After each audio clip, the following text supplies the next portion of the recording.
عبادت کے لائق نہیں ہے، اور حضرت محمد مصطفیٰ صلی اللہ علیہ وسلم اللہ کے بندے اور اس کے رسول ہیں۔ محترم ماں اور بہنوں، یہ جو دو عقیدے ہیں یہ بہت ہی اہمیت کے حامل عقیدے ہیں۔ ساری کائنات، ساری انسانیت اور سارے مسلمانوں کے لیے ان دو عقیدوں پہ عمل کرنا انتہائی ضروری ہے۔ ان دو عقیدوں کے اندر خاص طور سے ان دو عقیدوں کے اندر اگر جھوڑ آ گیا تو انسان اور خاتون، عورت، مرد، ہر ایک ایمان سے خارج ہو جاتے ہیں۔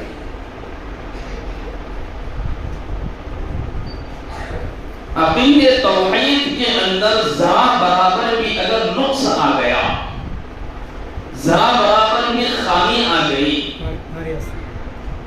تو انسان ایمان سے خارج ہو جاتا ہے۔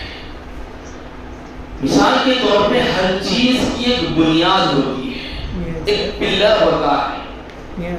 جب گھر تعمیر کیا جاتا ہے تو گھر کے اطراف پلر ہوتے ہیں اور اس کے اوپر چھت ہوتا ہے، اور چھت کا مکمل طور پہ دار و مدار ان پلروں کے اوپر ہی ہوتا ہے۔ اگر وہ پلر نکل جائے، پلر کو ہٹا دیا جائے تو چھت آسانی کے ساتھ گر جاتا ہے اور چھت کا وجود ختم ہو جاتا ہے۔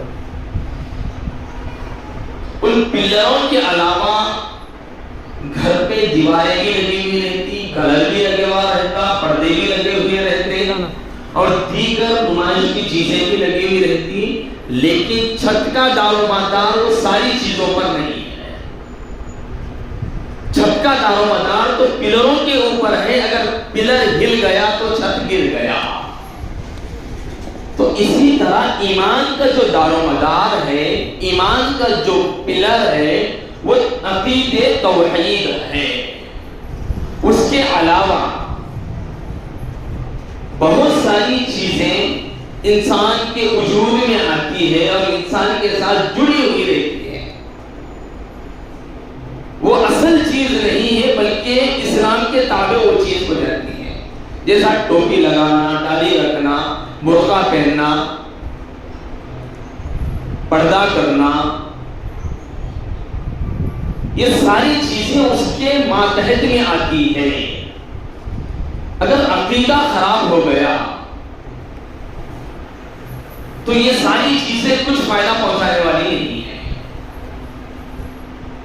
سر پہ ٹوپی نہیں ہے لیکن دل کے اندر ایمان ہے کہ اللہ ایک ہے اور حضرت محمد مصطفیٰ صلی اللہ علیہ وسلم اللہ کے آخری نبی ہے، اور حضرت محمد مصطفیٰ صلی اللہ علیہ وسلم جس طرح آخری نبی ہے، حضرت آدم علیہ السلام سب سے پہلے نبی ہے، اور ان کے درمیان کئی سارے انبیاء ہیں، سب کے اوپر ہمارا ایمان ہے۔ یہ ایمان کے رکھنے کی وجہ سے انسان مسلمان ہو جاتا ہے۔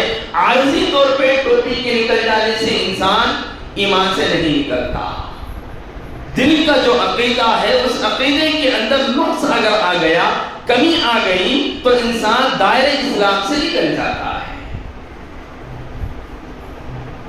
مثال کے طور پر اگر کوئی کہے کہ میں حضرت آدم علیہ السلام سے لے کر اللہ کے نبی حضرت محمد مصطفیٰ صلی اللہ علیہ وسلم تک جتنی انبیاء دنیا کے اندر آئے ہیں، سارے انبیاء کو میں تسلیم کرتی ہوں، سارے انبیاء کو میں مانتی ہوں، لیکن ان میں ایک اور نبی کو بھی ایکسٹرا مان لیتی ہوں، کسی اور کو بھی نبی مان لیتی ہوں، تو وہ ایمان سے خارج ہو جاتی ہے۔ اگر کوئی یہ کہے کہ میں اتنے انبیاء کو تو مان رہی ہوں لیکن ان میں سے کسی ایک کو نہیں مانوں گی، تب بھی ایمان سے نکل گئے۔ چاہے انبیاء کے نام یاد ہو یا یاد نہ ہو، لیکن ہمارا عقیدہ ہے اور ہمارا ایمان یہ ہونا چاہیے کہ جتنے بھی انبیاء اس دنیا کے اندر مبعوث ہوئے سب پر ہمارا عقیدہ ہے۔ اسی طرح سے مثال کے طور پر اگر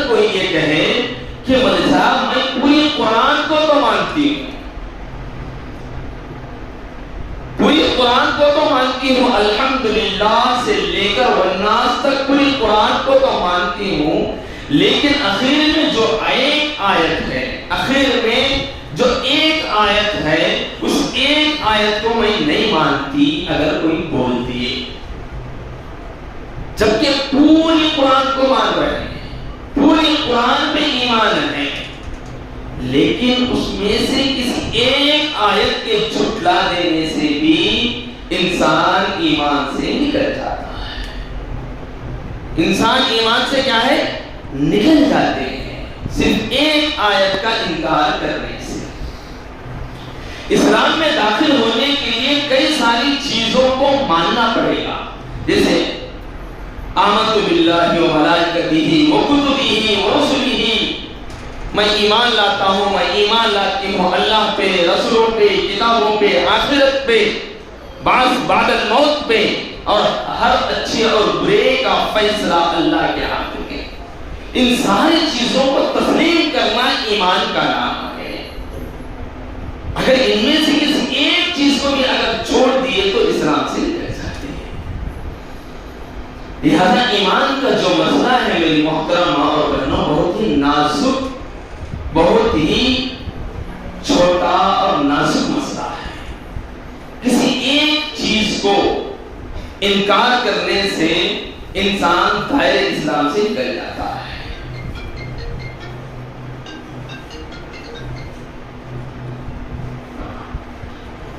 جو بندہ توحید کا اقرار کر لیتا ہے اور کلمہ اسلام کو اپنا لیتا ہے، اللہ رب العزت اس کے بدلے میں اسے جنت عطا فرماتے ہیں۔ جس پہ جہنم واجب تھی، کلمے کے اقرار کر لینے کے بعد جنت کا مستحق بن جاتا ہے۔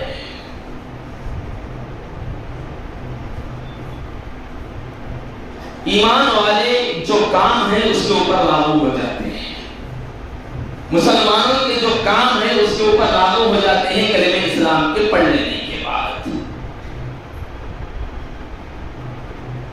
اس کی مثال اس طور پہ سن لیجیے کہ غزوہ خیبر کا موقع ہے۔ اللہ کے نبی صلی اللہ علیہ وسلم اور صحابہ سارے لوگ مقام خیبر پہ پہنچ گئے، جہاں پر یہودی رہا کرتے تھے، اور یہودیوں کا ظلم و ستم مسلمانوں پر حد سے زیادہ بڑھ رہا تھا۔ اب ضرورت تھی کہ خیبر پر فتح حاصل کر لیں اور خیبر پہ جیت حاصل کر لیں اور خیبر والوں کو مسلمان بنا لیں اور خیبر والوں کو اپنا تابع بنا لیں۔ اس وجہ سے خیبر کا مقام پہ آ کے پڑاؤ ڈال دیے، اور کئی دنوں تک یہ پڑاؤ تھا اور کئی دنوں تک یہ جنگ چل رہی تھی، جنگ چھڑی ہوئی تھی۔ وہ جب ایک لمبی مدت گزر گئی تو مقام خیبر سے ایک چرواہا جو بکریوں کو چراتا تھا، جس کا نام اسود راعی ہے، اسود کے معنی آتے ہیں کالا، راعی کے معنی آتے ہیں چرواہا، بکریاں چرانے والا۔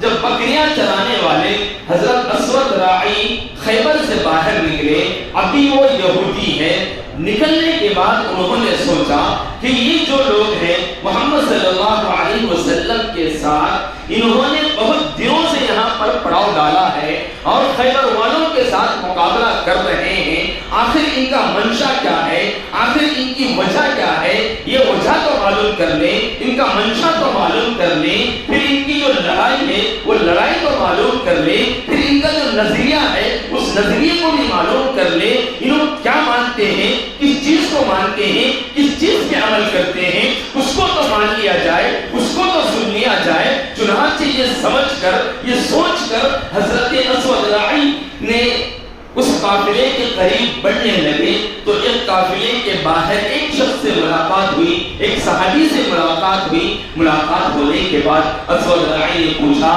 کہ بھائی آپ لوگ بہت دنوں سے یہاں پر بیٹھے ہوئے ہیں، پڑاؤ ڈالے ہوئے ہیں، مقابلہ کر رہے ہو، بتاؤ آخر تمہارا ماجرا کیا ہے؟ کیا وجہ ہے تم یہاں پر بیٹھے ہوئے؟ کیا وجہ ہے تم مقابلہ کر رہے ہو؟ خیبر والوں سے تمہاری کیوں نہیں بنتی؟ ان کا اور تمہارا کیا جھگڑا ہے؟ تو صحابی نے کہا کہ آپ کو یہ مسئلہ میرے سے زیادہ ہمارے جو سردار ہیں حضرت محمد مصطفیٰ صلی اللہ علیہ وسلم وہ آپ کو اچھا سمجھائیں گے، لہذا ایسا کریں کہ ہمارے سردار کے پاس چلے جائیں۔ انہوں نے خیمے کا راستہ بتا دیا کہ ہمارے نبی، ہمارے سردار حضرت محمد مصطفیٰ صلی اللہ علیہ وسلم کی خدمت میں جائیے اور جا کر اللہ کے نبی صلی اللہ علیہ وسلم کے سامنے اپنا سوال رکھیے، انشاءاللہ اللہ کے نبی صلی اللہ علیہ وسلم آپ کو سارا مسئلہ سمجھا دیں گے۔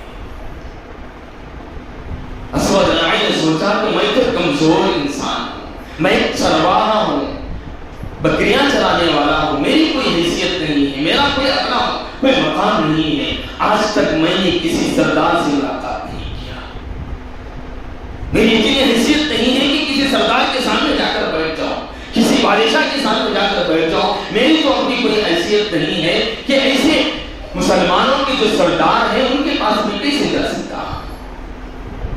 تو ان صحابی نے فرمایا، ان صحابی نے کہا کہ ہمارے جو سردار ہیں، ہمارے سردار کے پاس غریبی اور امیری کا کوئی فرق نہیں ہے، چھوٹے اور بڑے کا کوئی فرق نہیں ہے، مالدار اور غریب کا کوئی فرق نہیں ہے، چاہے تم آقا ہو چاہے تم چرواہا ہو، اللہ کے نبی صلی اللہ علیہ وسلم کسی کے درمیان کوئی تفریق کرنے والے نہیں ہیں، سب کو ایک ہی طرح دیکھنے والے ہمارے نبی ہیں۔ آپ جا سکتے ہیں، جا کر ان کے پاس جو بات کرنا ہے بات کر سکتے ہیں۔ چنانچہ اسود العین نے ہمت کر کے جانے کا ارادہ کیا۔ وہ سوچ رہے تھے کہ میرے جسم سے تو بو آ رہی ہے، چونکہ وہ تو بکریاں چرانے والے تھے، بکریوں کی تو بو ان کے جسم سے مہک رہی ہوگی۔ انہوں نے سوچا کہ میرے جسم سے تو بو آ رہی ہے اور میں اپنے چہرے سے تو بڑا کالا ہوں، بڑا کلوٹا ہوں، میرے نہ میرے اندر تہذیب ہے، نہ تمدن ہے، نہ میرا لباس اچھا ہے،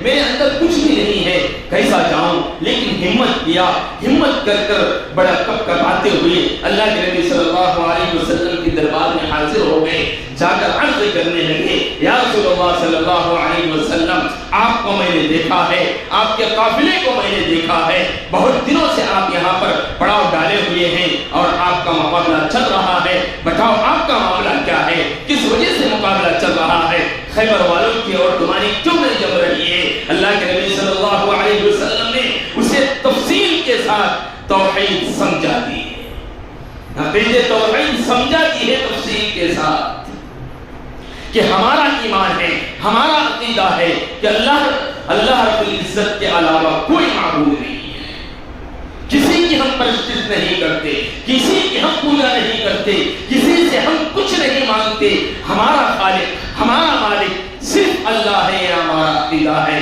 یہی بات ہم کئی دنوں سے کہتے آ رہے ہیں اور میں اللہ کا آخری نبی ہوں، یہی بات منوانے کے لیے ہم یہاں پر آئے ہیں۔ تو حضرت اسود العین نے کہا کہ اگر میں یہ بات مان لوں، اگر میں آپ کی یہ بات مان لوں تو مجھے کیا فائدہ ہوگا؟ تو اللہ کے نبی نے فرمایا، اگر تم میری یہ بات مان لو اور کلمہ توحید اگر تم پڑھ لو تو اس کا فائدہ یہ ہوگا کہ تم ہمارے بھائی بن جاؤ گے، تم ہمارے بھائی بن جاؤ گے، کیونکہ اسلام کا پیغام ہے، آقا کا فرمان ہے کہ مسلمان ایک دوسرے کا بھائی ہوا کرتا ہے، المسلم اخو المسلم، کے ایک مسلمان دوسرے مسلمان کا بھائی ہوتا ہے، المسلم مرآۃ المؤمن مرآۃ المؤمن، ایک مومن دوسرے مومن کا آئینہ ہوا کرتا ہے۔ اس نتیجے سے تم ہمارے بھائی بن جاؤ گے اور ہمارے جتنے بھی حقوق ہیں تمہارے اوپر وہ حقوق لازم ہو جائیں گے اور تمہیں ہم اپنے سینے سے لگا لیں گے۔ یہ بات سن کر اسود العین کو بڑا تعجب لگا اور کہنے لگے کہ آپ تو سردار ہیں، میں تو ایک غلام انسان ہوں، میں تو ایک نوکر انسان ہوں، میرے جسم سے بدبو آ رہی ہے، کیا ایسی حالت میں بھی تم اپنے سینے سے مجھے لگا لو گے؟ تو اللہ کے نبی نے فرمایا، ہاں جب تم کلمہ پڑھ لو گے تو تم پاک ہو جاؤ گے، صاف ہو جاؤ گے، لہذا ہم تمہیں اپنے سینے سے لگا لیں گے، تمہیں ہم اپنے سینے سے لگا لیں گے۔ تو پھر اسود العین نے سوال کیا کہ میرے جسم سے تو بدبو آتی ہے اور میں تو بہت کالا کلوٹا ہوں، تو اس کا کیا ہے، علاج کچھ ہے آپ کے پاس؟ اللہ کے نبی نے فرمایا، دنیا میں تو اس کا کوئی علاج نہیں ہے، لیکن میں گواہی دیتا ہوں اور میں اس بات کی ذمہ داری لیتا ہوں کہ اگر آپ اسلام کو قبول کر لیے تو انشاءاللہ جنت کے اندر اللہ تمہیں اس سے بھی زیادہ خوبصورت چہرہ عطا فرما دیں گے. آپ کے سیاہ پن کو نور میں منتقل کر دیں گے, آپ کے کالے پن کو نور میں منتقل کر دیں گے, اور آپ کی بدبو کو اللہ رب العزت خوشبو سے معطر کر دیں گے, اور آپ کے مقام و مرتبے کو اللہ رب العزت بڑھا دیں گے, بڑھاوا دے دیں گے. میں اس بات کی گواہی دیتا ہوں اور اس بات کی گارنٹی لیتا ہوں. جب اس بات کو اسود رائی نے سنا ہے تو انہوں نے کلمہ شہادت پڑھی ہے, اشہد ان لا الہ الا اللہ و اشہد ان محمد رسول اللہ صلی اللہ علیہ وسلم. میں گواہی دیتا ہوں اس بات کی کہ اللہ کے سوا کوئی عبادت کے لائق نہیں ہے, اور میں یہ بھی گواہی دیتا ہوں کہ حضرت محمد مصطفیٰ صلی اللہ علیہ وسلم اللہ کے آخری. رسول اللہ نے فرمایا کہ اب میرے اوپر اسلام کے کیا حکم لاگو ہوتے ہیں. اللہ کے نبی نے فرمایا کہ اب نماز کا بھی وقت نہیں ہے, لہذا تم پہ نماز نہیں ہے. یہ کوئی حج کا مہینہ نہیں چل رہا ہے, آپ کے اوپر حج بھی فرض نہیں ہے. اسی طرح سے زکوٰۃ بھی آپ کے اوپر فرض نہیں ہے فی الحال, اور نہ روزوں کا مہینہ چل رہا ہے, اس وجہ سے تمہارے اوپر روزے بھی فرض نہیں ہے. لیکن فی الحال حق اور باطل کا معرکہ چل رہا ہے, حق اور باطل کی لڑائی چل رہی ہے, خیبر کے ساتھ مسلمانوں کی جنگ چل رہی ہے. اب تمہارے اوپر ضروری ہے کہ اس جنگ میں شرکت کر لو. تو حضرت اسود رائی نے فرمایا یا رسول اللہ صلی اللہ علیہ وسلم, اگر میں اس جنگ کے اندر شرکت کر لوں گا اور میری شہادت مقدر ہو جائے تو اللہ اس میں مجھے کیا انعام دے گا؟ اللہ کے نبی نے فرمایا کہ میں گواہی دیتا ہوں کہ اللہ رب العزت آپ کو اس دنیا سے 10 گنا بڑی جنت عطا فرمائے گا. کلمہ توحید پڑھ لینے کے بعد اللہ رب العزت آپ کو اس دنیا سے 70 گنا بڑی جنت عطا فرمائیں گے. آپ کے جسم کی بدبو ختم ہو جائے گی, آپ کا سیاہپن ختم ہو جائے گا, آپ نور سے منور ہو جائیں گے اور معطر ہو جائیں گے. اس بات کی میں گواہی دیتا ہوں. اس بات کو سن کر اسود رائی نے اپنی بکریوں کو شہر کے اندر بھگا دیا, پھر ان لوگوں کے ساتھ جنگ کے اندر شریک ہو گئے, یہاں تک کہ جنگ سے خیبر فتح ہو گیا. جب خیبر فتح ہو گیا تو اللہ کے نبی صلی اللہ علیہ وسلم کے سامنے صحابہ کرام کی لاشیں پیش کی جا رہی تھی, کیونکہ کئی سارے صحابہ شہید ہو گئے ہیں. تو صحابہ کرام کی لاشیں پیش کی جا رہی تھی, تو ایک کے بعد دیگرے جو لاشیں آ رہی تھی, تو اس میں اسود رائی کی لاش بھی اللہ کے نبی صلی اللہ علیہ وسلم کے سامنے جب پیش کی گئی ہے تو اللہ کے نبی صلی اللہ علیہ وسلم کی آنکھوں سے آنسو جاری ہو گئے اور ارشاد فرمانے لگے کہ ایک ایسا بندہ ہے یہ جس نے اللہ کے راہ میں ایک سجدہ بھی نہیں کیا, جس نے اللہ کے راستے میں ایک سجدہ بھی نہیں کیا. چونکہ جس نے جب ایمان لایا تو اس کے اوپر کوئی نماز کا وقت ہی نہیں گزرا, یہ شہید ہو گیا. یہ ایسا بندہ ہے جس نے ایک سجدہ بھی نہیں کیا اللہ کے راستے میں, اور نہ ایک پیسہ بھی اللہ کے راستے میں اس نے خرچ نہیں کیا. لیکن میں اپنی آنکھوں سے دیکھ رہا ہوں کہ یہ جنت کے باغوں میں ٹہل رہا ہے, اور اللہ نے اس کے جسم کو معطر کیا ہے, خوشبو سے مہکا دیا ہے, اور میں دیکھ رہا ہوں کہ اللہ نے اس کے چہرے کو نور سے منور کر دیا ہے. میری معزز ماں اور بہنوں, کہنے کی بات یہی ہے کہ کلمے جو اسلام ہے, کلمے جو توحید ہے, اس کی وجہ سے اللہ رب العزت انسان کو جہنم سے جنت عطا فرما دیتے ہیں, جہنم سے جنت عطا فرما دیتے ہیں,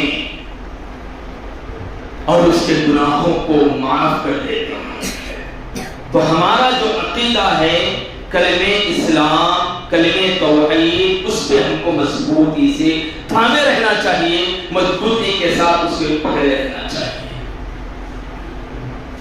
علماء کرام نے فرمایا ہے کہ توحید کی 2 قسمیں ہیں, توحید اعتقادی اور توحید عملی. توحید اعتقادی وہ ہے جس کا اعتقاد اور عقیدہ یہ ہو کہ اللہ کے سوا کوئی عبادت کے لائق نہ ہو، اللہ کے سوا کوئی معبود نہیں ہے، اللہ کے سوا کوئی خالق نہیں ہے، اللہ کے سوا کوئی پالنہار نہیں ہے۔ اس میں دو باتیں یہ ہیں، ایک ہے ذاتی، دوسرا صفاتی۔ ایک تو یہ ہے کہ اللہ کی ذات میں کسی کو شریک نہیں کرنا، اللہ کی ذات میں کسی کو شریک نہیں کرنا۔ اللہ ایک ہے، وہی سب کو پیدا کرنے والا ہے۔ یہ اللہ کی ذات میں کسی اور کو اگر شریک کر رہے ہیں کہ کوئی اور بھی ہے جو انسان کو وجود بخشنے والا ہے، تو یہ اللہ کی ذات میں شریک کرنا لازم آتا ہے۔ اور ایک ہے اللہ کی صفات میں شریک کرنا۔ اللہ کی صفات میں بھی اگر کسی کو شریک کر دیے تو تب بھی انسان اسلام سے نکل جاتا ہے۔ اللہ کی صفات جیسا کہ سننا،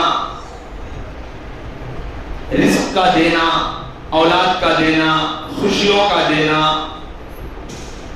زندگی کا دینا، موت کا دینا، عزتوں کا دینا، ذلتوں کا دینا، یہ اللہ کی صفات ہے۔ اللہ کی صفات میں کسی کو شریک کر رہے ہو، مثال کے طور پہ اگر کوئی بہن جا کے بولی کہ مجھے اولاد نہیں ہو رہی تھی تو میں فلاں جگہ پر گئی، فلاں بابا کے پاس گئی، فلاں درگاہ کو چلے گئی، فلاں مقام پہ چلے گئی تو مجھے اولاد ہو گئی، یہ اللہ کی صفات میں شریک کرنا ہے۔ اللہ کی صفات میں شریک کرنا ہے کہ اولاد کے دینے والی ذات اللہ کی ہے، کسی بابا کی نہیں ہے، کسی درگاہ کی نہیں ہے، کسی اور کی اندر یہ صفات ہے ہی نہیں جو اللہ کے صفات کا ساتھ مقابلہ کیا جائے۔ یہی وجہ ہے کہ اللہ کی ذات میں کافر بھی شریک نہیں کرتا جس کو بھی۔ اگر کافر کو بھی پوچھا جائے کہ بھئی سب کو کس نے پیدا کیا تو وہ نہیں بولتا کہ سب کا پالنہار، سب کو پیدا کرنے والا ایک ہی شے ہوتا ہے۔ کیا ہوتا؟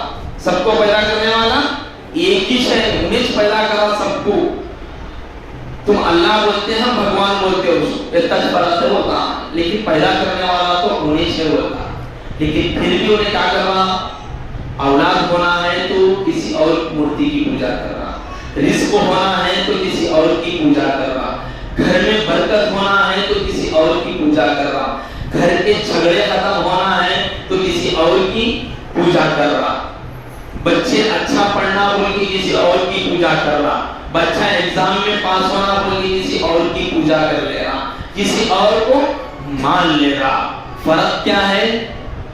فرق بس اتنا ہی ہے کہ خالق سب کا ایک ہی ہے، انہیں بھی مان رہا، ہم بھی مان رہے، لیکن صفات کے اندر انہیں کئیوں کو لے لے کے آ جا رہا اور ہم کئیوں کو نہیں لاتے، اللہ کو ہی بولتے کہ اللہ ہی ہے جو رزق دینے والا ہے، اللہ ہی ہے جو اولاد دینے والا ہے، اللہ ہی ہے جو عزتیں دینے والا ہی ہے، اللہ ہی ہے جو ایگزام میں امتحان میں پاس کرنے والا ہے، اللہ ہی ہے جو ہمیں ہر چیز عطا کرنے والا ہے، خیر اور شر کا مالک اللہ ہی ہے۔ یہ ہمارا عقیدہ ہے۔ اگر یہ عقیدہ بدل کر اگر ہمارا بھی عقیدہ اس کے طرح کسی اور پہ فٹ ہو گیا تو ہم بھی ایمان سے خارج ہو جائیں گے، خارج اسلام کہلائے جائیں گے۔ یہی وجہ ہے کہ جس وقت اللہ کے نبی صلی اللہ علیہ وسلم مکہ مکرمہ میں مبعوث ہوئے ہیں تو اس وقت مکے میں جتنے لوگ تھے، جتنی آبادی تھی مکے کی، سب بت پرست تھی، سب بت پرست تھی۔ کعبۃ اللہ کے اندر 360 بت رکھے ہوئے تھے، بت کی پرستش ہوتی تھی، بتوں کو مانا جاتا تھا، انہوں نے ہر چیز کے لیے ایک بت کو متعین کیا ہوا تھا۔ لیکن جب ان سے پوچھا جاتا کہ تم کو کس نے پیدا کیا تو وہ بھی یہی کہتے تھے کہ ہم کو پیدا کرنے والا تو وہی ایک ذات ہے، اسی نے پیدا کیا، لیکن ہم اپنی راحتوں کے لیے ہم نے معبودوں کو پیدا کیا ہے، اپنی ضرورتوں کی تکمیل کے لیے ہم نے معبودوں کو پیدا کر رکھا ہے، بنا کر رکھا ہے۔ ہم ان کی پوجا کر لیں گے، ہم اپنی ضرورتیں پورا کر لیں گے، ہمیں ضرورت پڑ جائے مال و دولت کی تو ہم اس کی پوجا کر لیں گے، ضرورت پڑ جائے کھیتی کی تو ہم اس کی پوجا کر لیں گے، ضرورت پڑ جائے گھر اور مال و متاع کی تو ہم فلاں کی پوجا کر لیں گے، ضرورت پڑ جائے بارش کی تو ہم اس کی پوجا کر لیں گے۔ اس طرح انہوں نے 360 بتوں کو بنا رکھا تھا اور ان کی پرستش کرتے تھے۔ یہ اللہ کی صفات میں شریک کرنا ہے کسی کو۔ اور آج مسلمان ہو بہو وہی کر رہے ہیں جو کفار مکہ کرتے تھے، لیکن فرق بس اتنا ہے کہ وہ مورتی کی پوجا کرتے تھے اور آج مسلمان مزار کی پوجا کر رہے ہیں۔ فرق بس اتنا ہی رہ گیا، اس کے علاوہ کوئی اور فرق نہیں رہا، کیونکہ ہمارا مسلمان قبر سے منتیں مانگ رہے ہیں، قبر سے اولادیں مانگ رہے ہیں، قبر سے گھر کی برکتیں مانگ رہے ہیں، قبر سے دکان کی برکتیں مانگ رہے ہیں، قبر سے میاں بیوی کے جھگڑوں کے خاتمے کی دعائیں مانگ رہے ہیں، قبر سے ہی گھر کی خوشیاں مانگ رہے ہیں، قبر سے ہی اولاد مانگی جا رہی ہے اور اس پہ ہمارا عقیدہ جڑا ہوا ہے۔ تو بتاؤ کافروں میں کیا فرق ہے، مسلمانوں میں کیا فرق ہے؟ سوائے نام کے کچھ فرق باقی نہیں رہ گیا۔ وہ بھی پرستش کر رہا ہے غیر اللہ کی اور آج مسلمان بھی پرستش کر رہا ہے غیر اللہ کی۔ بس فرق یہ ہے کہ اس نے ایک مورتی بنا لی، فرق یہ ہے کہ اس نے مورتی بنا لی، ہم نے مزار بنا لیا، اس نے تصویر بنا لی، ہم نے فوٹو بنا لیا، اس نے کچھ اور بنا لیا ہے، ہم نے کچھ اور بنا لیا ہے، اس نے نام کچھ اور رکھ لیا ہے، ہم نے نام کچھ اور رکھ لیا ہے۔ تو بتاؤ انہیں کافر کیوں ہوگا، ہم مسلمان کیوں رہیں گے؟ جبکہ نظریہ اس کا وہی ہے، ہمارا بھی نظریہ اگر وہی ہوگا تو ہم مسلمان کیوں باقی رہیں گے، وہ کافر کیوں رہ جائے گا؟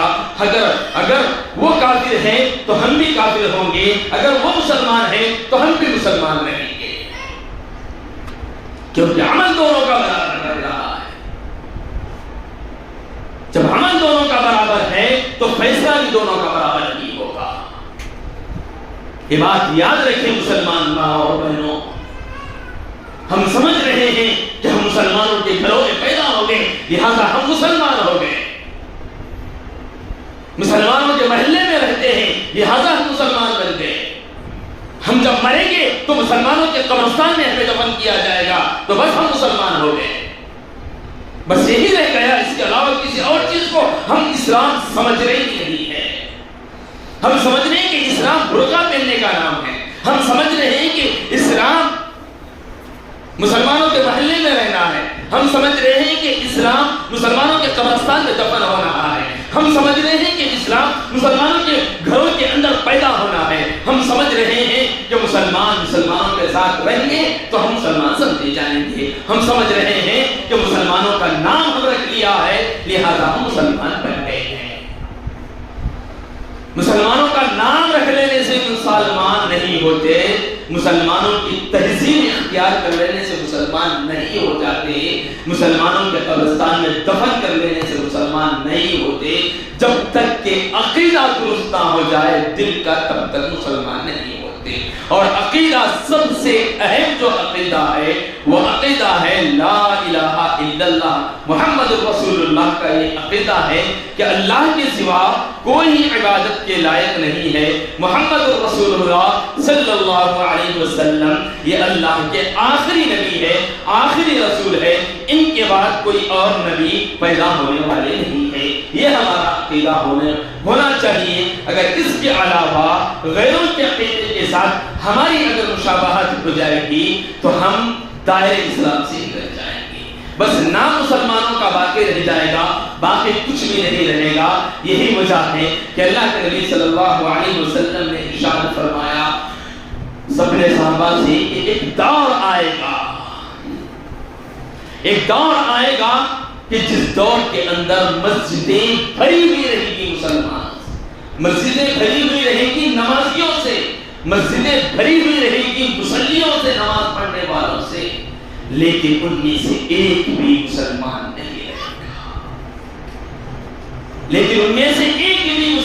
نہیں رہے گا۔ کیا وجہ ہے؟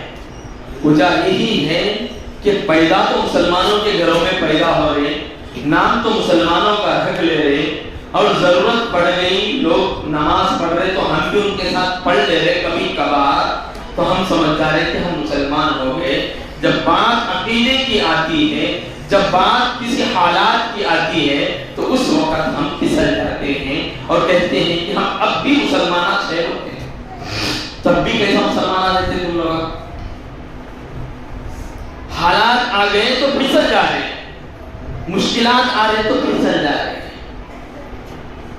گھر کے اندر اگر کوئی مشکل ہو گئی، پریشانی آ گئی، اندھن ہو رہی ہے، بیماریاں چل رہے ہیں تو منت مانگتے۔ کیا منت مانگتے؟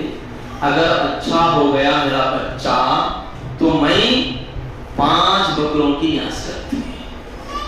کیا منت مانگتے؟ اچھا ہو گیا میرا بچہ تو 5 بکروں کی نیاز کرتی، 5 بکروں کی کیرمی کرتی۔ اس طرح کی منتیں مانی جا رہی ہے اور سمجھ رہے ہیں کہ اس کے بعد بھی ہم مسلمان باقی رہیں گے، اس کے بعد بھی ہم مسلمان باقی رہ جائیں گے۔ آپ کی سوچ غلط ہے، چونکہ تمہارا جو نظریہ ہے وہ نظریہ کہیں اور جا کر فٹ ہو رہا ہے، تمہاری سوچ کہیں اور جا کر فٹ ہو رہی ہے، تمہارا عقیدہ کہیں اور جا کر فٹ ہو رہا ہے اور سمجھ رہے ہیں کہ میرے بچے کو شفا دینے والے ذات فلاں درگاہ ہے، میرے بچے کو اچھا کرنے والی ذات فلاں بابا ہے، لہذا میرا بچہ اچھا ہو گیا تو میں اتنے بکرے کاٹتی، اتنا گڑ بانٹتی، اتنا شکر بانٹتی، اتنی مٹھائی بانٹتی، اتنی شیرینی بانٹ لیتی، ایسا ایسا کر لیتی، فلاں فلاں اللہ بلا سوچ لے کے عقیدہ ہمارا بگڑ جانا۔ میری محترم ماں اور بہنوں، جہاں عقیدہ بگڑ جاتا، جہاں عقیدہ بدل جاتا، وہاں پر ایمان سے نکل جاتے۔ کسی سے کوئی فتویٰ لینے کی ضرورت نہیں ہے، سیدھی سیدھی بات، کوئی فتویٰ لینے کی ضرورت نہیں۔ آپ مسلمان ہیں یا پھر اسلام سے نکل گئے، بس یہ دیکھ لینا کہ ہم اللہ سے مانگ رہے یا غیر اللہ سے مانگ رہے، ہماری ضرورتیں اللہ سے پوری ہو رہی یا غیر اللہ سے پوری ہو رہی۔ یہ اگر ہم سوچ لیے اور ہمارا کو معلوم ہو گیا تو سمجھ جاؤ کہ ہم ایمان والے ہیں یا غیر ایمان والے ہیں۔ اس لیے میری محترم ماں اور بہنوں، اب ضرورت ہے، آج تک کا دور کچھ اور دور تھا، بولنے والے شاید نہیں تھے، سمجھانے والے شاید نہیں ملے ہوں گے، دین پڑھانے والے شاید نہیں ملے ہوں گے، دین کی تعلیم سیکھنے کا شاید ہی کہیں موقع ملا ہوگا کہ جس دور میں دین سیکھنا تھا شاید اس دور میں دین سیکھنے کی سہولتیں شاید مہیا نہ ہوئی ہوگی، لیکن یہ دور کچھ اور دور ہے۔ آج دین سیکھنے کی بھی سہولتیں ہیں، دین کو سمجھنے کی بھی سہولتیں ہیں، دین پہ عمل کرنے کی بھی سہولتیں ہیں، دین سیکھنے کے لیے ساری سہولتیں مہیا کر دی گئی ہیں۔ دیر کس بات کی ہے، تاخیر کس بات کی ہے؟ تاخیر ہونے کی ضرورت نہیں ہے، بلکہ دین سیکھ کے دین پہ عمل کرنے کی ضرورت ہے۔ جیسا جیسا دور اللہ کے نبی صلی اللہ علیہ وسلم کی دور سے دور جاتا جا رہا ہے، ویسے ویسے وہی دور قیامت کے قریب آتا جا رہا ہے۔ تو اللہ کے نبی صلی اللہ علیہ وسلم نے ارشاد فرمایا ہے کہ جب قیامت قریب آ جائے گی، جب قیامت قریب آ جائے گی تو فتنے اندھیری راتوں کی طرح، اندھیری تاریخ راتوں کی طرح ابھرنا شروع ہو جائیں گے، بہت تیزی کے ساتھ فتنے آئیں گے۔ کہیں آقا نے فرمایا اتنی تیزی کے ساتھ فتنے آئیں گے جیسا کہ بارش کے قطرے آتے ہیں، اسی طرح سے فتنے اترتے جائیں گے، اسی طرح سے فتنے اترتے جائیں گے، بڑی تیزی کے ساتھ فتنے آئیں گے۔ بارش کے قطرے کے ساتھ موسلادھار جب بارش ہوتی ہے تو ایک ہی بات دیگرے بارش ہوتے رہتی ہے، قطرے زمین پہ گرتے رہتے ہیں۔ آقا نے فرمایا جب دور آ جائے گا قیامت کے قریب کا تو اس وقت اسی طرح کے فتنے آتے رہیں گے۔ حال یہ ہو جائے گا کہ یصبح الرجل مؤمنا ویمسی کافرا ویمسی مؤمنا ویصبح کافرا، کہ صبح کا مومن شام کو کافر ہو جائے گا، شام کا مومن صبح کو کافر ہو جائے گا۔ صبح کو مسلمان تھا، صبح کو کلمہ پڑھنے والے تھے، صبح کو نماز پڑھنے والے لیکن شام ہو رہی ہے، شام ہوتے ہوتے اسلام سے کر گئے۔ شام میں تو مسلمان تھے، کلمہ گو تھے، اللہ اور اس کے رسول کو ماننے والے تھے، لیکن صبح ہوتے ہوتے کوئی خالہ آ گئی، ہمارے سامنے بیٹھ گئی، کوئی دنیا کی بات کہہ دی، ہمارا عقیدہ اس کے ساتھ جڑ گیا، تو آقا نے فرمایا صبح ہوتے ہوتے اس کا ایمان چلا جائے گا، صبح ہوتے ہوتے اس کا ایمان چلا جائے گا۔ وجہ کیا بنی؟ آقا نے فرمایا یبیع رجل دینہ بعوض الدنیا، کہ انسان اپنے دین کو دنیا کے بدلے بیچ ڈالے گا، انسان اپنے دین کو دنیا کے بدلے میں بیچ ڈالے گا۔ یہ حالات ہوئیں گے، یہ وہی حالات چل رہے میرے ماں اور بہنوں۔ اس دور میں اپنے ایمان کو بچانا، اپنے نسلوں کے ایمان کو بچانا بہت ہی کٹھن مسئلہ ہے، بہت ہی نازک مسئلہ ہے۔ تبھی تو کہا گیا ہے کہ رائی کے دانے کے برابر ایمان لے کے آؤ تو کامیاب ہو جاؤ گے۔ رائی کے دانے کے برابر ایمان بھی لے کے اگر چلا جائیں گے تو ہم کامیاب ہو جائیں گے۔ کیا رائی کے دانے کے برابر بھی ایمان لے کے جانا شاید دشوار ہے؟ تبھی تو ہمارے نبی نے فرمایا کہ اتنا بھی اگر ایمان لے لے کے آ گئے تو سمجھ جاؤ تم کامیاب ہو گئے، اور تمہاری شفاعت میں کر لوں گا، تمہاری شفاعت میں کر لوں گا۔ یعنی اللہ رب العزت نے ارشاد فرمایا یا ایھا الذین آمنوا حق تقاتہ ولا تموتن الا وانتم مسلمون، اے ایمان والو اللہ کا حق ادا کرو، جس طرح اس کا حق ادا کرنے کی ضرورت ہے اس طرح اللہ کا حق ادا کرو۔ وَلَا تَمُوتُنَّ إِلَّا وَأَنْتُمْ مُسْلِمُونَ، اور جب تم مرو تو ایمان کی حالت میں مرو۔ کامیاب انسان تبھی ہے جب ایمان کی حالت میں دنیا سے رخصت ہونے والا ہے۔ اگر ایمان کی حالت میں رخصت نہیں ہو رہا ہے، زندگی بھر تو مسلمان رہے ہیں، زندگی بھر تو مسلمان رہے ہیں، ایمان والے رہے ہیں، لیکن آخری وقت میں بھی اگر ایمان نکل گیا تو مسلمان پر کے نہیں مریں گے۔ اور خوف ہے اس بات کا کہ آخر عمر میں ایمان نکل سکتا ہے، تبھی تو اللہ نے فرمایا حق تقاتہ ولا تموتن الا وانتم مسلمون، جب تم مرو تو ایمان کی حالت میں مرنا، جب تم مرو تو ایمان کی حالت میں مرنا۔ امام احمد بن حنبل رضی رحمت اللہ علیہ کا جب موت کا وقت قریب آ گیا تو ان کے زبان سے یہ جملے جاری ہو گئے، ابھی نہیں ابھی نہیں ابھی نہیں، یہ جملے چل رہے ہیں۔ ان کے مریدوں نے دیکھا، ان کے مریدوں نے سوچا شاید حضرت موت سے ڈر رہے ہیں، فرشتے کو کہہ رہے ہیں کہ ابھی میری جان نہیں نکالنا، ابھی میری جان نہیں نکالنا۔ یہ سوچ کر، یہ سمجھ کر مریدوں نے پوچھا حضرت کیا بات ہے، کیا وجہ ہے آپ یہ کہہ رہے ہو کہ ابھی نہیں ابھی نہیں؟ تو حضرت نے فرمایا، حضرت امام احمد بن حنبل نے فرمایا کہ غالباً امام احمد بن حنبل نے فرمایا میں اس وجہ سے کہہ رہا ہوں کہ مجھے شیطان یہ ٹوک رہا ہے، شیطان یہ کہہ رہا ہے کہ اے امام تو کامیاب ہو گیا، اے امام تو کامیاب ہو گیا، تو میں تجھے یہ بات کہہ رہا ہوں کہ ابھی میں کامیاب نہیں ہوا۔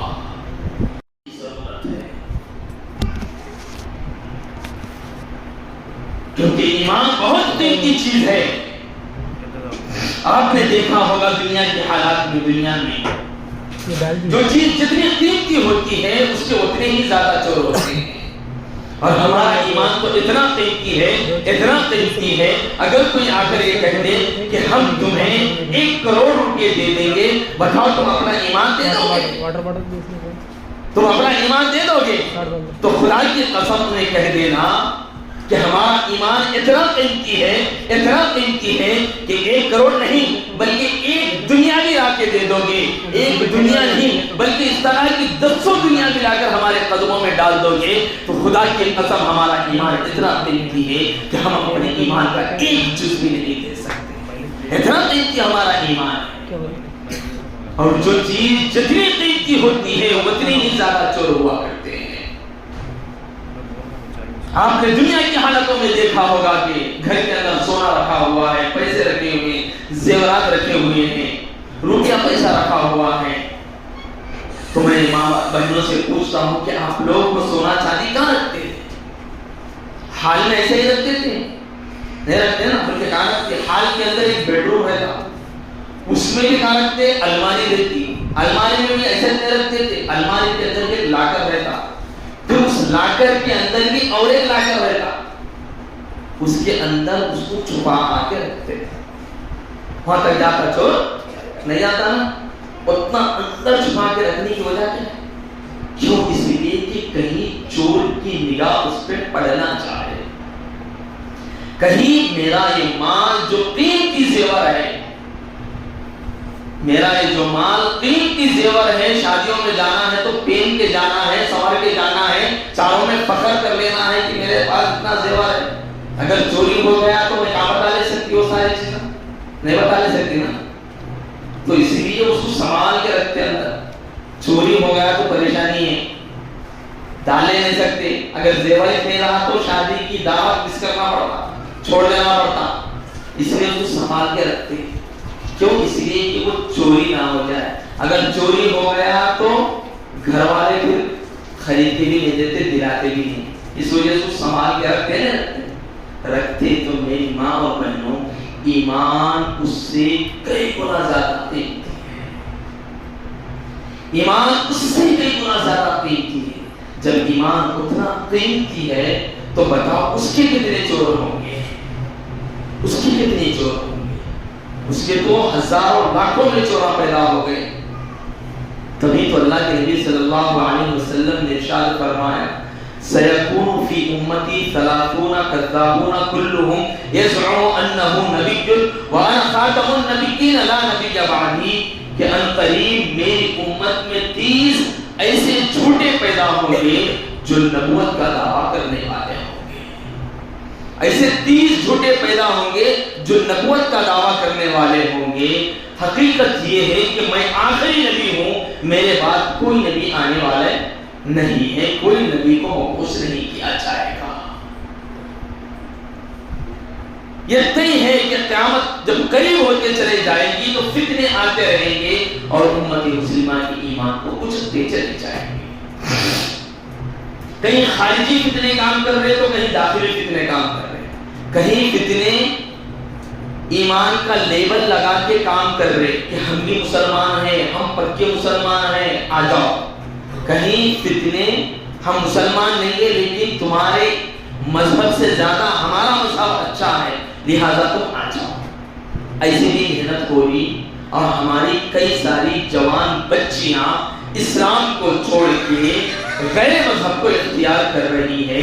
کیوں؟ اس لیے کہ انہوں نے دین کو سمجھا نہیں، دین کو پڑھا نہیں، دین کو سیکھا نہیں، نبی کے طریقے کو دیکھا نہیں، نبی کے طریقے پہ اپنی زندگی کو گزارا نہیں، حضرت عائشہ کے فرمان کو کبھی انہوں نے سنا نہیں، حضرت فاطمہ کے نہج کو انہوں نے کبھی سمجھا نہیں۔ وہ میری بہنیں اسلام کو چھوڑ کے آج کفر اور ارتداد کے شکار ہوتی چلی جا رہے ہیں۔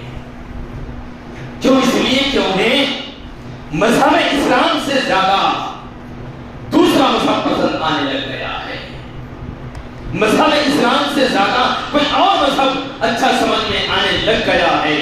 وجہ کیا بنی؟ وجہ یہ بنی کہ ان کے ماں باپ نے انہیں دین نہیں پڑھایا ہے، اس بچی کے ماں باپ نے اسے دین نہیں سکھایا ہے۔ کاش دین پڑھ لیتی، دین سیکھ لیتی، قرآن سمجھ جاتی، رسول اللہ کا طریقہ سیکھ لیتی تو آج یہ نوبت نہیں آتی جو اسلام کو چھوڑ کے کفر کو اختیار کر لیتی۔ ایک بہن مسلمان ہونے کے باوجود ممبئی سے رام مندر ایودھیا پیدل گئی، انہیں ایودھیا کا درشن کرنے کے واسطے۔ نام کیا بول رہی انہیں؟ مسلمان کرتے ہیں، کیا بول رہی؟ یوٹیوبر ہے، مسلمان ہے کرتے ہیں انہیں، اور پورے ملک میں یہی سوشل سوچا چھوڑی ہوئی ہے کہ میں مسلمان ہوں لیکن میں رام بھکت ہوں بول رہی ہوں. بتاؤ مسلمان رہتی انہیں رہتی نام تبسم ہے تو مسلمان ہو گئی انہیں, اور جی نام آمینہ ہے تو مسلمان ہو گئی انہیں. بھکت کس کی بن گئی انہیں؟ رام کی بھکت بن گئی انہیں. بھکت کس کی بن گئی؟ کسی اور کی بھکت بن گئی انہیں. اسلام سے نکلی ہے انہیں, نکل گئی. کیوں؟ اس لیے کہ اس کی جو تربیت ہونا تھا وہ تربیت اس کو جس وقت نہیں ملنا تھا اس وقت نہیں ملی. کاش اس کے والدین اسے تربیت دیتے, کاش اس کے والدین اسے دین سمجھاتے, کاش اس کے والدین اسے دین پڑھاتے, تو آج یہ نوبت نہیں آتی کہ ایک بچی دین اسلام کو چھوڑ کے کفر و ارتداد کا شکار ہوتے ہوئے جہنم کے دہنے پر ٹھہری ہوئی ہے. وہ ایک نہیں بلکہ اس طرح کے سینکڑوں مثالیں ہیں.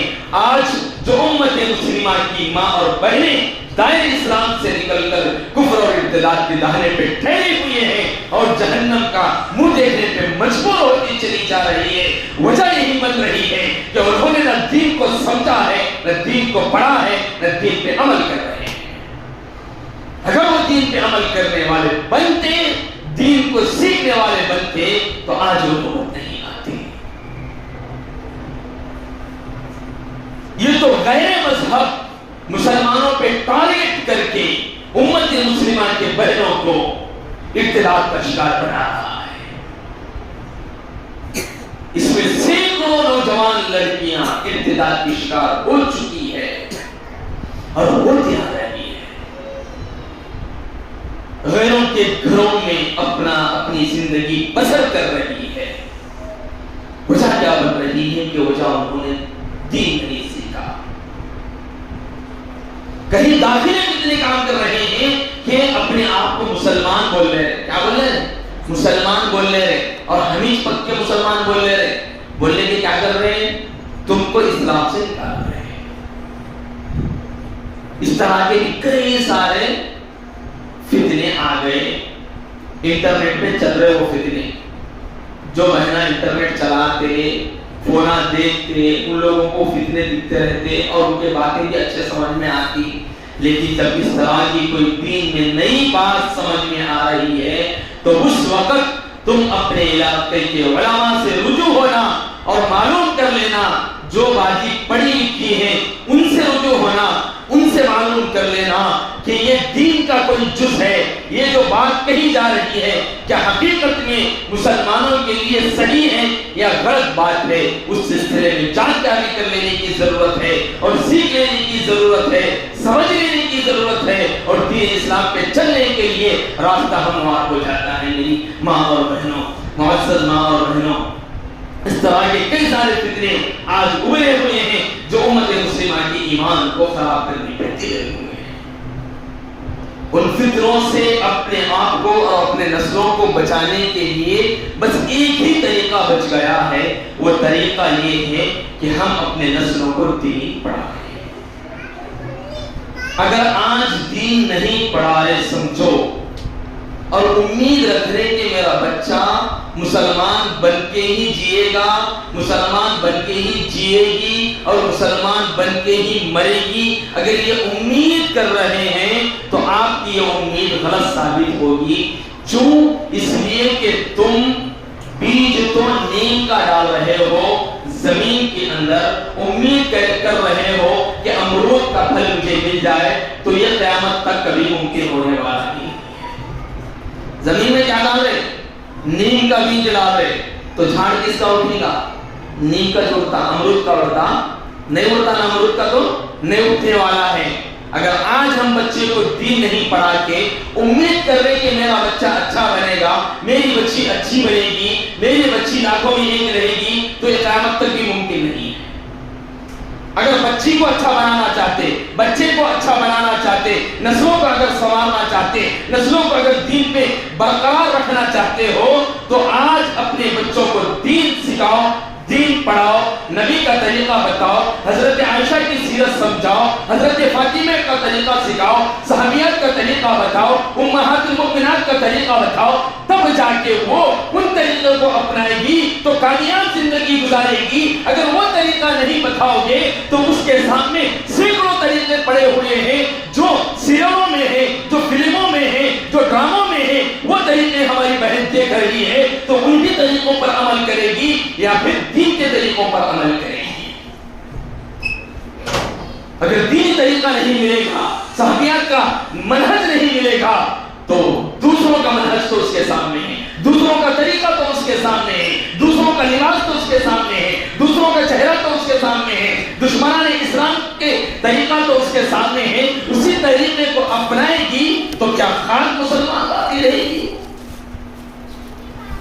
اس لیے ضرورت ہے کہ آج اپنے بچوں کو دین پڑھانے کے لیے جتنی کوشش کر سکتے ہیں کوشش کیجئے۔ الحمدللہ یہ ادارے قائم ہوئے ہیں آپ کے بچوں کو پڑھانے کے لیے، آپ کے نسلوں کو پڑھانے کے لیے۔ اگر دن بھر آپ بچوں کو اسکول کو بھیجتے ہو تو شام کا وقت فارغ ہے، 1 گھنٹے کے لیے صحیح کیوں نہ ہو، 2 گھنٹے کے لیے صحیح کیوں نہ ہو، آپ اپنے بچے کی مستقبل کو سنوارنے کے لیے، آپ اپنے بچے کے فیوچر کو بنانے کے لیے، آپ اپنے بچے کی آخرت کو سنوارنے کے لیے روزانہ 1 گھنٹہ 1.5 گھنٹا جو بھی ہے مکتب میں بھیجیے، دینی تعلیم دلوائیے۔ اگر آج بچے دین پڑھیں گے تو امید ہے کہ مرتے دم تک اس کا دین، آج پڑھا ہوا دین کام آنے والا ہے، مرتے دم تک اس کو اسی پر چلنا ہے۔ اگر آج دین نہیں پڑھائیں گے تو جب بچے ہاتھ سے نکل جائیں گے تو اس وقت سوائے افسوس کے کچھ حاصل نہیں ہوگا۔ اللہ رب العزت ہمیں توفیق عمل نصیب فرمائے۔ وما علینا الا البلاغ۔ درود شریف پڑھنے کو